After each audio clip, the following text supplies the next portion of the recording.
Okay. So அப்போ அங்க கல்லூரி காலத்துக்கு பிறகு உங்களுக்கு ஒரு இயல்பாகவே ஒரு அரசியல் ஆர்வம், ஒரு ஈடுபாடு அதுதான் உங்கள வந்து உங்களுடைய அந்த நாகர்கோவில் மண்ணிலிருந்து திருநெல்வேலியை நோக்கி நகர்த்துனுச்சா?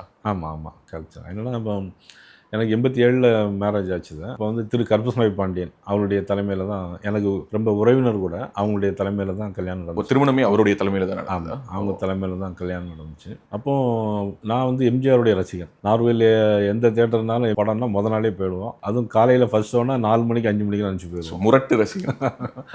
ஆமா. அதில வந்து எம்ஜிஆருடைய மறைவுக்கு பின்னால அம்மாவுடைய தலைமை வந்த பிறகு, அது வந்து மாவட்ட இலக்கியணி துணை செயலாளர். முதல் பொறுப்பு உங்களுக்கு அதானா? ஆமா. இலக்கியணி துணை செயலாளர். ஓகே.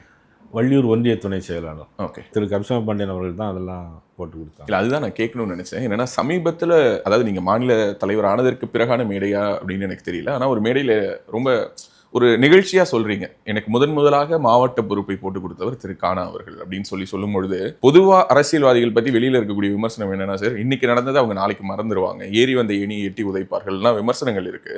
ஆனா இன்னைக்கும் திரு கருப்பசாமி பாண்டியன் அவர்களுடைய பேரை மேடையில் சொல்லும் பொழுதெல்லாம் உங்களுடைய வார்த்தையில ஒரு மரியாதை தெரியுது. அந்த அளவுக்கு திரு கருப்பசாமி பாண்டியன் அவர்கள் உங்களுடைய வாழ்க்கையில் முக்கியமான நபர்னு நினைக்கிறீங்களா? திரு கருப்பசாமி பாண்டியனை பொறுத்த மட்டும் எம்ஜிஆர் என்ன சொல்லுவாங்கன்னாக்கி, அவர் வந்து அவருடைய உள்ளமெல்லாம் வெள்ளை, உடல் தான் கருப்பு அப்படின்னு சொல்லி எம்ஜிஆரே சொல்லுவாங்க.